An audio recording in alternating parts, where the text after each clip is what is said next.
नमस्कार, आपका बहुत बहुत स्वागत है। मैं हूं आपके साथ वर्षा शर्मा और रुक करेंगे देश और दुनिया की तमाम खबरों की ओर। राजधानी दिल्ली में रक्षा मंत्री राजनाथ सिंह ने रक्षा लेखा विभाग के 298वें वार्षिक दिवस समारोह में शिरकत की। इस मौके पर उन्होंने न सिर्फ ऑपरेशन सिंदूर में भारतीय सेनाओं का निर्णायक विजय की चर्चा की, बल्कि इस सफलता के पीछे रक्षा लेखा विभाग की भी अहम भूमिका को भी सराहा। राजनाथ सिंह ने कहा कि हमारी सेनाओं का शौर्य सिर्फ युद्ध के मैदान में नहीं, बल्कि उस हर विभाग में झलकता है जो पर्दे के पीछे रहकर उनका समर्थन करता है। समारोह के दौरान रक्षा मंत्री ने अपने विचार साझा किए और अधिकारियों की राय भी सुनी।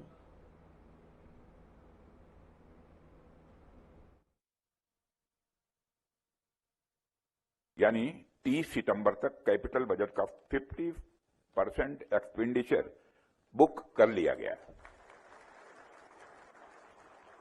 मैं इस उपलब्धि के लिए defence secretary Shri Rajesh Kumar Singh, financial adviser defence services और आपकी पूरी टीम को हार्दिक बधाई देता हूं। और मैं मानता हूं कि निश्चित रूप से यह एक अच्छा शाइन है और इसके लिए आप सभी बधाई के पात्र हैं। और जिस तरीके से पिछले फाइनेंशियल ईयर में इस बजट की 100% यूटिलाइजेशन आप लोगों ने इंश्योर किया है, मुझे पूरा विश्वास है कि इस फाइनेंशियल ईयर में भी आप लोग पूरी कुशलता के साथ यह काम भी पूरा करेंगे।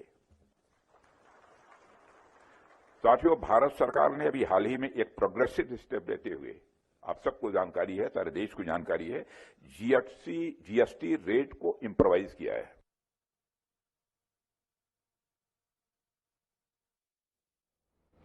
और इसके साथ ही बता दें कि दिल्ली से ही खबर है, जहां रक्षा मंत्री राजनाथ सिंह ने 298वें वार्षिक दिवस समारोह में शिरकत करी, जहां रक्षा मंत्री का बड़ा बयान सामने आया, जहां उन्होंने ऑपरेशन सिंदूर की सराहना करते हुए बता दें कि सैनिकों के कार्य को सराहा और उसके साथ ही अधिकारियों की राय भी सुनी उन्होंने।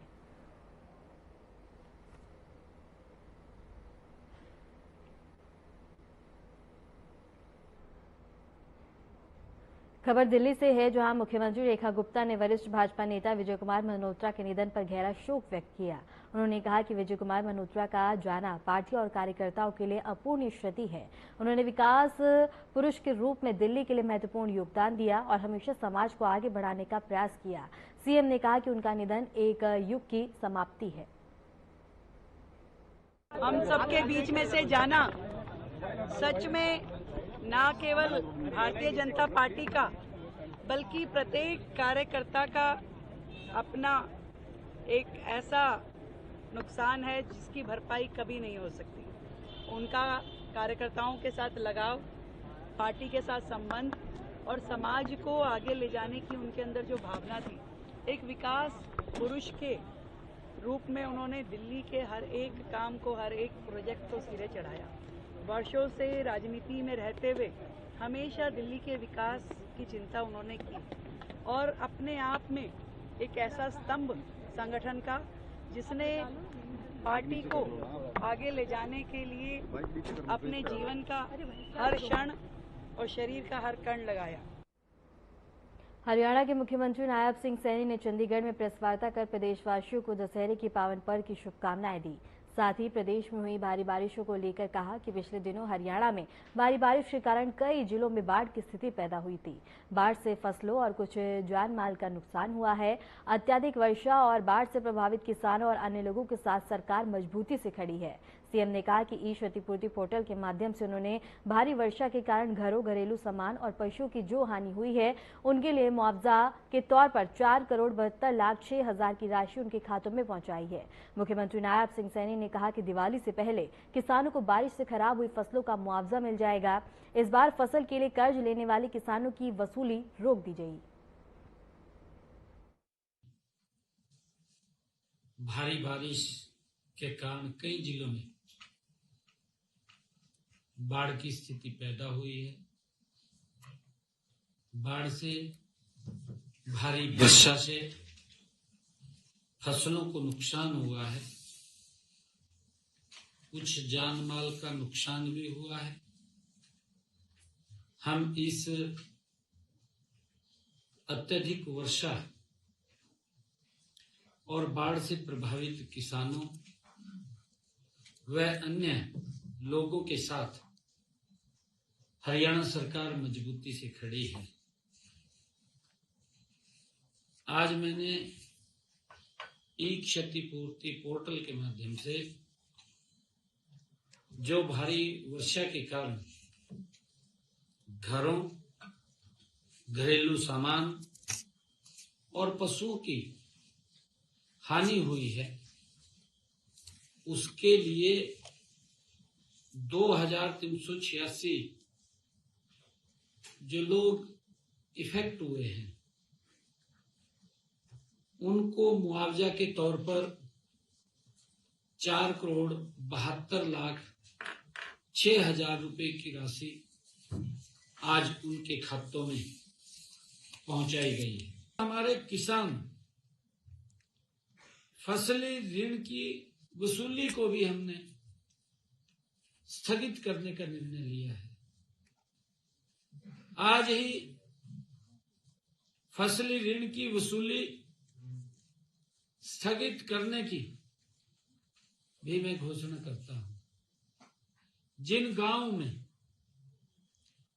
गांव में भारी बरसात या बाढ़ के कारण 50% से ज्यादा फसलों का नुकसान हुआ है, उन गांव के ऋणी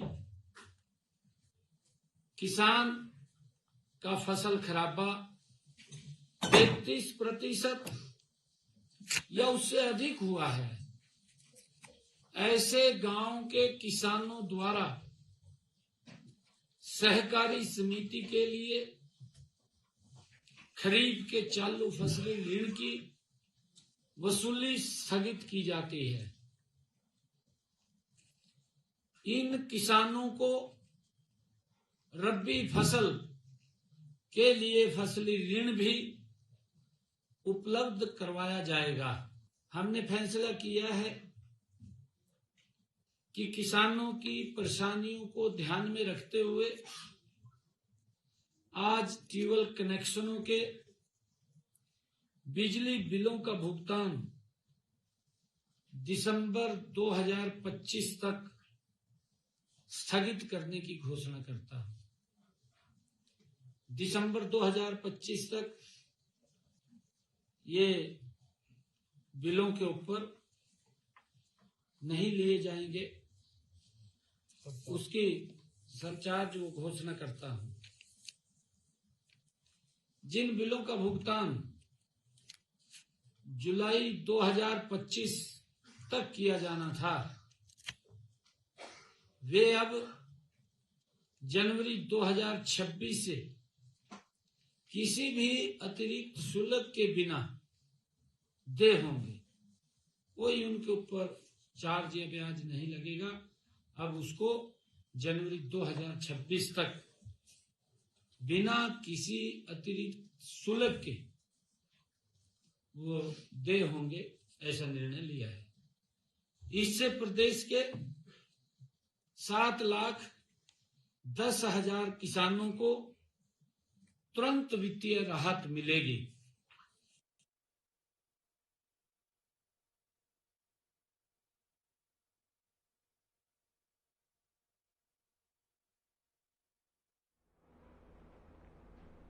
मध्य प्रदेश के मुख्यमंत्री डॉक्टर मोहन यादव ने नवरात्रि के पावन अवसर पर प्रदेश और देशवासियों को हार्दिक बधाई दी। उन्होंने प्रधानमंत्री नरेंद्र मोदी के नेतृत्व में देश की निरंतर प्रगति की बात कही और बताया कि मध्य प्रदेश सरकार भी उसी दिशा में काम कर रही है। मुख्यमंत्री 5 अक्टूबर को लघु एवं कुटीर उद्योगों के महत्वपूर्ण केंद्र गुवाहाटी में निवेश को बढ़ावा देने के लिए जाएंगे। नवरात्रि के पावन पर्व की मेरी अपनी ओर से प्रदेशवासियों को, देशवासियों को बधाई। यशस्वी प्रधानमंत्री के नेतृत्व में देश जिस प्रकार से आगे बढ़ रहा है, हम सब साक्षी भी हैं और मध्य प्रदेश सरकार के माध्यम से हमारी सरकार प्रयास कर रही है कि हम कदम से कदम मिला के चलें। 5 तारीख को मैं गुवाहाटी जाने वाला हूं। गुवाहाटी में हमारे खास करके लघु कुटीर उद्योग और उद्यमी संभावना का बड़ा निवेशकों का एक क्षेत्र है और मध्य प्रदेश और असम और पूर्वांचल का संबंध बने, इस नाते पूर्वांचल के दृष्टि से ही हमारी पहली यात्रा रहने वाली है। यद्यपि मैं बंगाल ले गया था, उम्मीद करेंगे कि वहाँ से भी हमारे निवेशक यहाँ आए और यहाँ के उद्यमियों को, यहाँ के उत्पाद को वहाँ भी मार्केट मिले। मेरी अपनी ओर से बधाई दशहरे के पावन पर्व की भी और आने वाले दीपावली के अवसर पर मेरी अपनी ओर से बधाई। हिमाचल प्रदेश के मुख्यमंत्री सुखविंदर सिंह सुक्खू ने राज्य में पहली बार आयोजित अंतर्राष्ट्रीय विजन समारोह में विजनों के सम्मान पर जोर दिया। उन्होंने कहा कि उनकी सरकार शुरू से ही सामाजिक कल्याण के लिए काम कर रही है। विजनों के सम्मान में पुरानी पेंशन योजना बहाल की गई है, जिसमें 1.36 लाख कर्मचारी लाभान्वित हुए हैं। सीएम ने स्पष्ट किया कि सरकार बुजुर्गों के सम्मान से कभी पीछे नहीं हटेगी और भविष्य में भी उनके लिए योजनाएं लाती रहेगी। चाहे वो अनाथ बच्चों से संबंधित है, चाहे एकल नारी से संबंधित है, चाहे वृद्धजन समारोह से संबंधित है। पहली बार हिमाचल प्रदेश में अंतर्राष्ट्रीय वृद्धजन समारोह मनाया गया। वृद्धों का सम्मान करना, उनका आदर करना, उनके मान सम्मान को बरकरार रखना ही हमारा दायित्व है। इस दृष्टिकोण से हमारी सरकार ने कई योजनाएं लाई। वृद्धों के सम्मान के लिए ही हमने, जो रिटायर्ड हो जाता है। फिलहाल रुकते एक छोटे से ब्रेक के लिए, बने रहें हमारे साथ।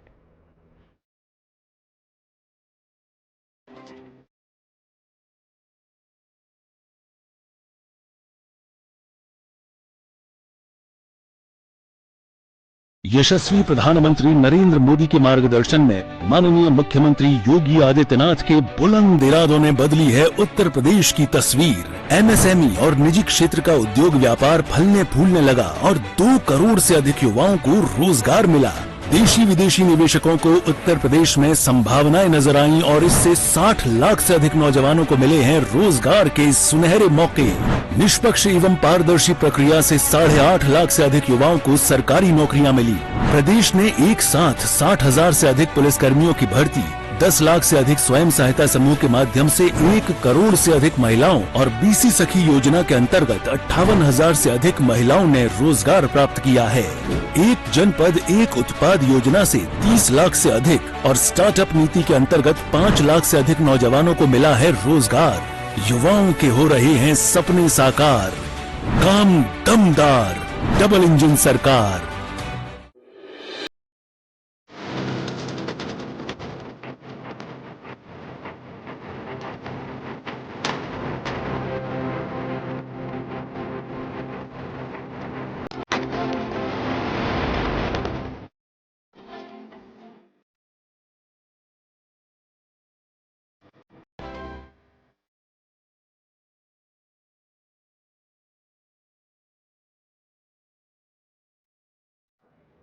ब्रेक के बाद स्वागत है। खबरों में आगे बढ़ते हैं। दिवाली से पहले मोदी सरकार ने देश के करोड़ों कर्मचारियों, किसानों और छात्रों को बड़ा तोहफा दिया। केंद्रीय मंत्रिमंडल के फैसलों की एक लंबी सूची सामने आई है। इन फैसलों के बारे में जानकारी देते हुए केंद्रीय मंत्री अश्विनी वैष्णव ने बताया कि एक तरफ केंद्रीय कर्मचारी और पेंशन भोगियों के लिए महंगाई भत्ते में 3% की बढ़ोतरी की गई। वहीं किसानों के रबी सीजन की एमएसपी में बढ़ोतरी का ऐलान किया गया, जिसमें करीब सीधे उनके हाथों में पैसे आएंगे। इसके साथ ही शिक्षा के क्षेत्र में भी बड़ा कदम उठाते हुए सरकार ने देश भर के 70 राज्यों में और केंद्र शासित प्रदेशों में 57 नए केंद्रीय विद्यालय खोलने को मंजूरी दी है, जिसमें आकांक्षी जिलों, नॉर्थ ईस्ट और उग्रवाद प्रभावित इलाकों को प्राथमिकता दी गई है। हमारे सभी केंद्रीय कर्मचारियों को, पेंशनर्स को बधाई। आज से 1/7/2025 से डीए और डियरनेस रिलीफ 58% हो जाएगा, यानी 3% बढ़ा। बहुत ही बड़ी अच्छी बढ़ोतरी है ये। और करीब करीब 49 लाख एम्प्लॉयज और 69 लाख पेंशनर्स को इसका सीधा लाभ मिलेगा। देश भर में बहुत ही अच्छा इसका इम्पैक्ट रहेगा। साथ ही साथ जो जैसा होता है केंद्र सरकार के बढ़ाने के बाद में राज्य सरकार के एम्प्लॉयज को भी इसका सीधा बेनिफिट मिलता है। टोटल करीब करीब 10,084 crore rupees per year extra मिलेगा हमारे सभी केंद्रीय कर्मचारियों को प्लस पेंशनर्स को। रबी सीजन की एमएसपी बढ़ाने से टोटल 84,263 करोड़ रुपीस हमारे किसान भाइयों के मेहनत के इसमें जाएंगे। आप जानते हैं कि इसका एक प्रॉपर मैकेनिज्म है, CACP, commission for agriculture cost and prices. CACP की रिकमेंडेशन आई और जो रबी सीजन के 6 बड़े क्रॉप्स हैं, वीट, बार्ले, ग्राम, लेंटिल, रेपसीड, मस्टर्ड और सनफ्लावर, इनके सब में जो कमिटमेंट है कॉस्ट से मिनिमम 50% अधिक होना, उस कमिटमेंट को ध्यान में रखते हुए ये नए MSP आज अप्रूव हुए हैं। ये सारे नंबर्स जो आपके कॉस्ट और प्राइस के नंबर्स हैं, ये रुपीस पर क्विंटल में है। गेहूं का margin over cost of production में आपको रिक्वेस्ट करूंगा आप ये लास्ट कॉलम का पूरा ध्यान दें। Margin over cost of production, ये हमारी कॉस्ट ऑफ प्रोडक्शन है, ये प्राइस है MSP, और ये margin over cost of production. तो 50% से ज्यादा मार्जिन होना चाहिए किसी भी क्रॉप में MSP से। तो यहां पर अगर आप देखेंगे 109%, 58%, 59%, 89%, 93%, 50%। तो 50% margin over the cost of production, ये एक बहुत बड़ा कमिटमेंट है। इस कमिटमेंट को इस MSP की पॉलिसी में कंप्लीटली फुलफिल किया गया। देश भर में नए केंद्रीय विद्यालय खोले जाएंगे। जैसा आप जानते हैं कि केंद्रीय विद्यालय एक बहुत ही अफोर्डेबल लेकिन हाई क्वालिटी एजुकेशन के लिए फेमस है। अगर आप नीचे वाला ये टेबल देखेंगे, इस टेबल में आपको दिखेगा रिजल्ट्स का कंपैरिजन क्लास 10 और क्लास 12 में। Performance of Kendriya Vidyalaya has always been significantly better than rest of the entire education system. जैसे 23, 24 और 25 के 3 रिजल्ट्स हैं यहाँ पर। 25 में तो 99.5% रिजल्ट है क्लास 10th का, क्लास 12 का 99.1% है। और कंपेयर करो अगर CBSE की बाकी सब स्कूल से, तो 93 वर्सेस 99, 88 वर्सेस 89, सिग्निफिकेंट। अब तक करीब देश में 1288 केंद्रीय विद्यालय चल रही हैं, 14 लाख स्टूडेंट्स हैं देश भर में। इसको और आगे बढ़ाने के लिए 57 न्यू केंद्रीय विद्यालय खोले जाएंगे। 57 न्यू केंद्रीय विद्यालय खोले जाएंगे और इसमें 20 ऐसे हैं जो जिन जिलों में एक भी केंद्रीय विद्यालय नहीं है उनमें 20 जोड़े गए हैं। 14 केंद्रीय विद्यालय ऐसे हैं जो एस्पिरेशनल डिस्ट्रिक्ट में आकांक्षी जिलों में है और 4 केंद्रीय विद्यालय लेफ्ट विंग, अब तो वैसे भी LWE खत्म होने वाला जल्दी, लेकिन पुराना जो क्लासिफिकेशन था उसके हिसाब से LWE जिलों में थे। और हिली एरिया और नॉर्थ ईस्टर्न रीजन में 5 केंद्रीय विद्यालय खोले। राष्ट्रीय स्वयंसेवक संघ के 100 वर्ष पूरे होने पर देश भर में जोश और उत्साह की लहर है। दिल्ली के अंबेडकर इंटरनेशनल सेंटर में एक ऐतिहासिक समारोह का आयोजन हुआ, जिसके मुख्य अतिथि प्रधानमंत्री नरेंद्र मोदी ने संघ के शताब्दी वर्ष को राष्ट्र के लिए प्रेरणा बताया।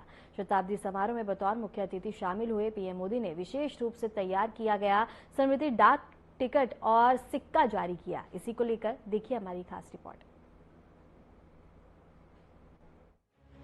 1 अक्टूबर 2025 जब राष्ट्रीय स्वयंसेवक संघ ने अपनी शताब्दी पूरी की, जहां इस खास मौके पर नई दिल्ली के डॉक्टर अंबेडकर अंतर्राष्ट्रीय केंद्र में एक ऐतिहासिक कार्यक्रम का आयोजन हुआ।